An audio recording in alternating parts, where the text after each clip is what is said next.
Si vous voulez voir la gloire des montagnes, il vous faut aller de crête en crête et de pic en pic. Si vous contemplez un pic d'un seul côté, vous ne pouvez pas en découvrir la véritable beauté. Même si vous vous trouvez devant une montagne de faible altitude, il est nécessaire que vous l'escaladiez et que vous la contourniez de toutes parts pour en voir toute la beauté. On peut comparer le salut du Seigneur Jésus-Christ à une haute chaîne de montagnes, comprenant des pics plus élevés que les sommets les plus importants. Lorsque nous étudions la parole de Dieu, nous constatons comment le Seigneur s'est servi au travers des saintes écritures, des montagnes pour se révéler lui-même aux hommes.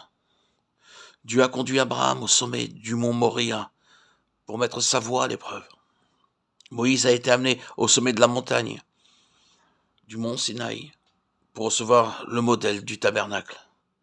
Élie a été mené au sommet de la montagne pour l'aider à entendre la voix douce et subtile de Dieu. Notre Seigneur lui-même a été transfiguré sur la montagne devant ses disciples, afin qu'ils puissent voir toute sa gloire. Nous trouvons dans Deutéronome 32, 7 à 14 et dans Ésaïe 58, 14 des promesses de Dieu de nous élever bien au sud de cette terre, en un lieu où nous pouvons jouir de toute sa bonté, qu'il tient en réserve pour nous. Les meilleurs produits se trouvent au sommet des montagnes, les meilleurs arbres et les meilleurs fruits, et même le meilleur café et le meilleur thé poussent sur les cimes des montagnes. Ils ne prospéreront pas dans la plaine. Chaque fois que vous buvez une tasse de café ou de thé, souvenez-vous des hautes montagnes et remerciez-en le Seigneur. C'est à cause des montagnes que les rivières coulent de façon continue, car c'est la fonte des neiges qui remplit d'eau les rivières. Sans montagne, pas de rivière, et la terre serait stérile. Les montagnes évoquent l'abondance que Dieu dispense librement à l'humanité. Les montagnes renvoient les nuages qui parcourent de longues distances à partir d'une crête de montagne sans jamais s'arrêter au cours de route. Puis, les montagnes les renvoient, et c'est ainsi qu'il y a de la pluie et que les champs sont arrosés. Le meilleur miel vient des rochers élevés. L'huile qui provient du rocher le plus dur est la meilleure. Il ne s'agit pas ici de l'huile consommée par les voitures automobiles, mais de l'huile utilisée en cuisine.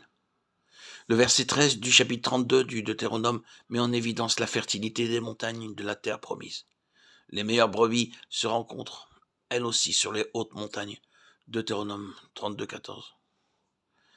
Les meilleurs bovins se trouvent sur les montagnes élevées de Suisse, où sont produits les meilleurs laitages à cause des gras pâturages de ces hautes chaînes de montagnes. C'est là qu'on garde les plus beaux taureaux et les meilleures vaches laitières.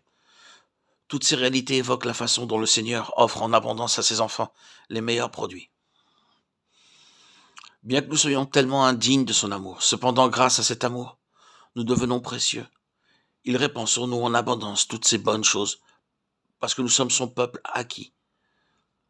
Dieu ne considère pas le soleil, la lune et les étoiles comme sa possession acquise, bien qu'ils lui appartiennent. Mais il dit, la crainte et la frayeur les surprendront par la grandeur de ton bras, ils deviendront muets comme une pierre, jusqu'à ce que ton peuple soit passé, le peuple que tu as acquis, Exode 15, 16, lequel est un gage de notre héritage pour la rédemption de ce que Dieu s'est acquis, à la louange de sa gloire, Éphésiens 1, 14. Tout ce que nous voyons sur cette terre passera. Les étoiles que nous voyons existent pour un court laps de temps. Ensuite, elles disparaîtront. La terre tout entière lui appartient. Cependant, il ne la considère pas comme sa portion, mais vous et moi, nous sommes sa portion. Car le Seigneur dit, vous êtes ma part, mon peuple acquis. Il ne donne pas même un tel nom aux anges. En vérité, c'est là un mystère. Nous sommes un peuple indigne et semblable à un vêtement souillé devant sa face. Mais nous sommes devenus justes à cause de sa justice.